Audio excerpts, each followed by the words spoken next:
Hidden tracks, encounters that defy explanation. Tonight, we take you deep into the forests and swamps of America, into the shadows where Bigfoot still walks. These aren't legends passed down from someone's cousin's uncle's neighbor.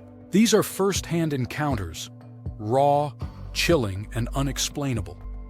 Let's begin with a story out of Arkansas, from a man who came much closer to something ancient than he ever intended. Story 1. Face-to-face in the flooded timber, December 2012. Black River Bottoms, northeast Arkansas. The flooded timberland around Hill Slough is known by locals simply as Rainy Break. It's duck country, dense, quiet, and remote. Rowdy Ditto was hunting with his dad and best friend that morning. Tucked away in the thickets, their waders pushing through cold, thigh-deep waters. It was a slow morning, birds high, other hunters shooting wildly, missing more than they hit. Frustrated, Rowdy took a risky shot at a distant bird with his 10 gauge. It dropped far out, and with the overconfidence of youth, he said, "I'm gonna go find that bird." He pushed through the swamp alone, 200 yards into silence. When he found where the bird landed, it wasn't there. Only floating feathers remained. Something, or someone, had gotten there first. Then he heard it, not birds, not acorns, but a rhythm. Thump, thump, thump, echoing off the water like oversized acorns dropping in steady succession. His hunter's instincts sharpened. He crouched into thick buckbrush and watched Dot. From 150 yards out, something enormous began weaving between the trees, swaying, quiet but heavy. He froze. At 30 yards, it stepped clear into his line of sight. 9 feet tall, 4 feet wide at the shoulders. They locked eyes. Rowdy describes it as one of the most surreal moments of his life. Those deep, dark eyes filled with not rage, but fear, curiosity. It didn't know what he was, and he wasn't sure what he was seeing, except that it wasn't human. The creature let out a huff, a long, low breath that rumbled through the trees. Then, without aggression or panic, it turned, looked over its shoulder one last time, and glided through the water like it wasn't even there. Rowdy sprinted back to his father. He doesn't even remember how. He just knew he needed to get out. Days later, when he finally told his dad what he saw, the reply chilled him more than the encounter. His father said, "You're not crazy. Your cousin cast a footprint in that same area the day before. He works for the AGFC, but when he turned it in, they told him, 'If you like your job, you'll forget it.'" The message was clear. Some truths aren't meant to surface. Story 2. Knox in the Night Rogue Forest Incident. Fast forward to February 28, 2025. Rogue National Forest, Oregon. High in the mountains off Parker Meadow Road, a solo adventurer sets up camp for the night. Troy Olivadotti had camped in this area a dozen times. He knew the terrain well.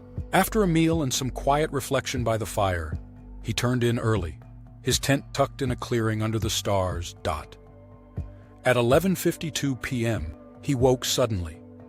An elk thundered past, crashing through the forest no more than 100 yards behind his tent.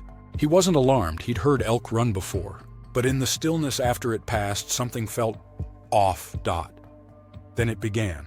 Knock, knock, knock. 3 deliberate strikes, like wood on wood. Then silence. A minute later, the same knocks echoed again, this time farther to the right. Another minute, another set, now deeper into the woods. And again, each set moving further away. It was as if something was following the elk. Fast, coordinated, too fast. Troy had been in that exact stretch earlier that day. It was a tangled, overgrown mess of brambles and broken branches, a nightmare to navigate even in daylight. But this thing? It was cutting through the dark like it owned the forest. He lay awake the rest of the night, every nerve on edge. By morning, he packed up and left. Fast. He's never experienced anything like that in all his nights camping. And deep down, he knows that elk wasn't the only one being hunted that night. Story 3. The Hunt. Late October 1997. Adams County, Pennsylvania. Michaud State Forest. The kind of place where secrets can linger for decades, untouched by time. A bow hunter, who still prefers not to share his name, woke early that morning, excited for a cool, windless hunt. He headed to a favorite stand deep in the laurel thickets. It was quiet. Too quiet. On the way in, he heard it. A howl, long, unfamiliar, almost intelligent.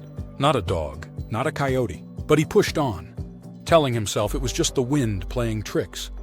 From his perch, 25 feet up in a tree, dawn broke, and with it, 4 does burst from the underbrush, sprinting full speed, wide-eyed with fear. They passed close, only 15 yards away. He readied his bow. Maybe a buck was trailing them? Then he heard it. Heavy, deliberate footfalls. Crunching! Not like a deer, like something walking. Then a massive bipedal creature, 7 to 8 feet tall, covered in matted brown hair, tore through the forest beneath him. Fast, but smooth. It never broke stride. Seconds later, 2 more figures emerged. One was slightly smaller and dragging something, a baby Bigfoot. He held his breath, heart pounding. The creatures didn't seem to notice him. They were locked on the same path as the first, chasing the deer or maybe fleeing something else. When the woods finally fell silent again, he noticed a putrid, garbage-like stench clinging to the air. A stink he says he'll never forget. He stayed in his stand for hours, too afraid to move. When he finally made it home, he knew one thing. He wouldn't be going back to that spot again. Ever. Story 4. Shadow on the Porch, summer, early 1990s. A quiet cabin near Gettysburg, Pennsylvania. Our next encounter takes us back to a summer night, etched into childhood memory. One of those moments that never truly lets go. The witness was just a kid, somewhere between 7 and 10 years old, staying at a family cabin tucked deep in the woods. It was an old place, 3 floors. A long driveway curled through the trees to a porch raised 15 feet above the ground. The kind of cabin where the silence hums and shadows hold secrets.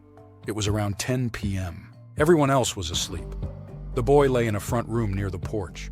Just as he was drifting off, he heard it. Heavy stomps, slow and dragging, creaking the old wooden planks of the porch outside his window. Not just footsteps, but the sound of something large, lurking. He sat up, heart thudding, and stared at the window. There was a curtain, but moonlight poured in from behind it, illuminating any movement outside. And then it passed. A large, dark shadow moved slowly by, broad shoulders, a heavy gait, slumping along just feet from where he sat, frozen. 5 to 6 feet tall, maybe more. Silent, except for the dragging thuds of its steps. He did what any terrified kid would do, pulled the blanket over his head, and didn't come out until morning. When he did, he found something. At the far end of the porch, near his window, a massive footprint embedded in the dirt. Odd, considering how spotless the porch normally was. His grandfather was meticulous. The rest of the porch? Clean. But here, this one, distinct track. No one else had heard a thing, but he saw it, and he never forgot. Story 5, the ongoing Cambria County, Pennsylvania. March 2000. A string of encounters begins, one that hasn't ended to this day. It started like any spring day. 4 friends hiking near Route 160, heading toward a small stream about a quarter mile from home. Just after lunch, the sun was high, clouds thin, air crisp. Then came the sound. A scream, a moan, something in between, something not human. They froze. To their left, peering from behind a tree, was a head. Not human, but watching. It stared at them for 30 solid seconds, then bolted, fast, too fast. 5 to 6 feet tall, bulky, upright. That should have been the end, but it wasn't. Days later, one of the hikers climbed a tall pine for a better view. While perched in the branches, he heard movement below, footsteps. He assumed it was his dog, until he spotted his dog barking in the distance. He dropped a branch to scare whatever it was. What happened next? It shot up fast and darted away. He caught just a glimpse, but it was big, fast, and gone. They kept hearing that moaning scream in the weeks that followed. Sometimes they'd spot it again, darting through trees, always quick. Always just out of reach. Some creatures come and go, but this one, it stayed. Story 6, The Trail Walker, October 5th, 2022. The Ghost Town Trail, Cambria County, Pennsylvania. It was a crisp fall afternoon, 4:30 p.m. Francine Bobel and her boyfriend were biking along the old railroad-turned trail between Ebensburg and Nantiglow. The air was quiet. Still, not even birdsong. Then they saw him. About 150 yards ahead, a large figure stepped onto the trail, walking upright, slowly, calmly toward them. No noise, no smell, no rustling leaves, just presence. Before they could even process what they were seeing, the creature turned, stepped off the trail, and vanished into the woods. They kept riding. They didn't stop to look right away. Shock does that. But later, when they circled back, they tried to find signs, footprints, broken branches. But the wind had scattered heavy leaves across the ground. Nothing. But they knew what they'd seen, the stride, the size, the silence. It was real. And it was unforgettable. Story 7. The Garbage Field, July 26, 1978, near East Conemaugh, Cambria County, Pennsylvania. It started with a neighbor's dog. A German shepherd known for escaping showed up at the witness's home again. But this time, instead of taking the road back, he decided to walk it through the woods. That shortcut would lead him into something far stranger.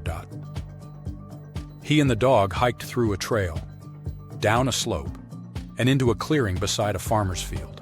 As they entered, the dog began to whine, pushing against his legs, refusing to go forward. That's when he saw it. Near an old fence beside a home garbage dump, something was crouched down, rifling through the trash. It was massive, hairy, and hunched, but still tall enough to match the fence line. Long arms moved deliberately. He doesn't think it saw him. He didn't wait to find out.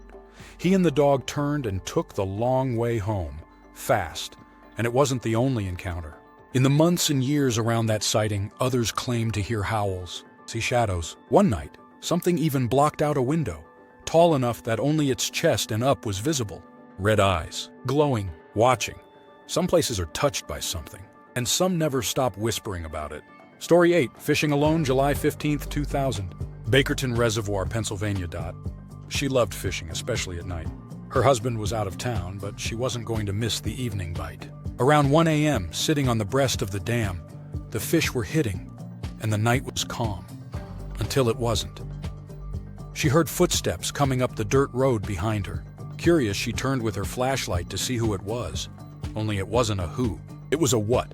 A massive, upright figure, 6 to 7 feet tall, brown fur, broad chest. It moved with long, deliberate strides. She caught its eyes in the flashlight, greenish-yellow reflection. But it didn't stop. Didn't acknowledge her, just turned and disappeared into the woods, right by her car.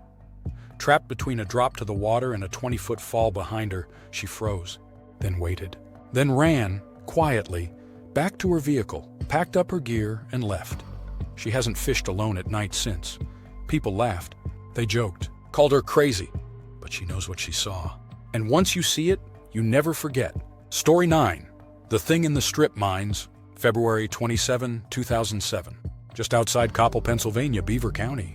Strip mines, mushroom tunnels, abandoned corridors beneath the earth. The land outside Coppell isn't just remote, it's hollow. 2 friends were out early that winter morning exploring old trails near the Wampum mushroom mines. If you don't know the term, mushroom mines were once coal mines, later converted to underground mushroom farms. Cool, damp, dark, and mostly abandoned now. It was around 7:45 a.m. Cold. The woods just starting to lighten with the breaking sky. They were scouting new paths, looking for quad trails when they heard it. A groaning sound. Long. Deep. Not mechanical. Not human. They paused, listened, then followed it just to make sure no one was hurt. That's when they saw it. A massive figure, maybe 6 feet tall. Dirty brown hair, stocky like a heavyweight fighter, not lean like a bear. Medium-length fur clung to its thick frame. At first, the witness thought it was a bear, so he did what you do to scare off one, he shouted. But the creature didn't bolt in fear. It turned, locked eyes with both of them. No panic, no aggression, just an eerie awareness. Then it ran, on 2 legs, back into the mines. They searched for nearly an hour, weaving through brush and broken earth, but never saw it again. There were no other sounds, no tracks, just a lingering memory of something that shouldn't have been there. The witness admitted he never believed in Bigfoot before that day. But once you see something like that, once you look it in the eyes, you stop using words like myth. In a place riddled with tunnels and forgotten paths, some things never really disappear. Story 10. The Watcher at the Creek Spring of 1971. Steam Valley Mountain, Lycoming County, Pennsylvania. This next story takes us to a quiet patch of forest between Liberty and Trout Run. Remote land nestled in the ridge country of northern Pennsylvania. A place where grassy fields open like clearings in a dream, and creeks snake between marsh and timber. Daniel Burkhart was only 6 or 7 years old when it happened. He and his cousin were out near their home in Cogan House Township, not far from a local landmark, the old Fry's Turkey Ranch at the top of Steam Valley Mountain.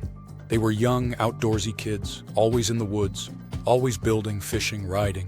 That day, their project was simple: build a little trout pool in a stream that forked and fed into a larger one nearby. They found the perfect spot: grassy on one side, ringed by forest on three. A swampy patch to the northeast, scattered berry bushes, and a watershed crumbling quietly to the west. Childhood in the woods, unbothered, free. Daniel and his cousin started stacking rocks to dam the stream, excited to watch the water pool and swirl. Then his cousin wandered downstream looking for larger stones. Daniel stayed behind, alone. That's when the water changed. Suddenly the clear flow turned muddy on both sides of the dam. Not just downstream, but upstream too. Confused, Daniel turned his head, and that's when he saw it. Standing just across the stream, no more than 6 or 7 feet away, was a massive, upright creature. Hair covered its entire body, except for a bald, leathery face. Its eyes were dark, deep, and it was staring directly at him.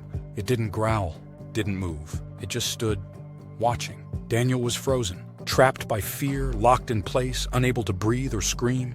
He simply stared back, trembling. The sheer size of it was overwhelming, a wall of muscle and fur, quiet as shadow. After what felt like forever, Daniel finally ripped his gaze away, turned his head, and screamed for his cousin.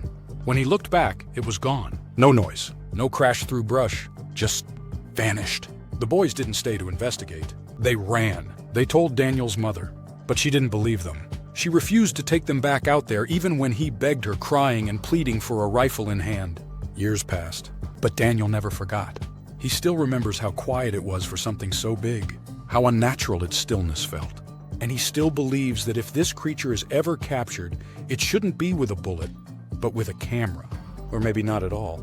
They didn't return to that place for a week. And Daniel, he never set foot in those woods again without a weapon: rifle, bow, axe, or even a sword. Fear has a way of carving itself deep. He's hunted bears, fished trout, trapped game. He knows the woods like home. But that day, in the silence of a muddy creek, he met something he'd never seen before, and it watched him like it already knew him.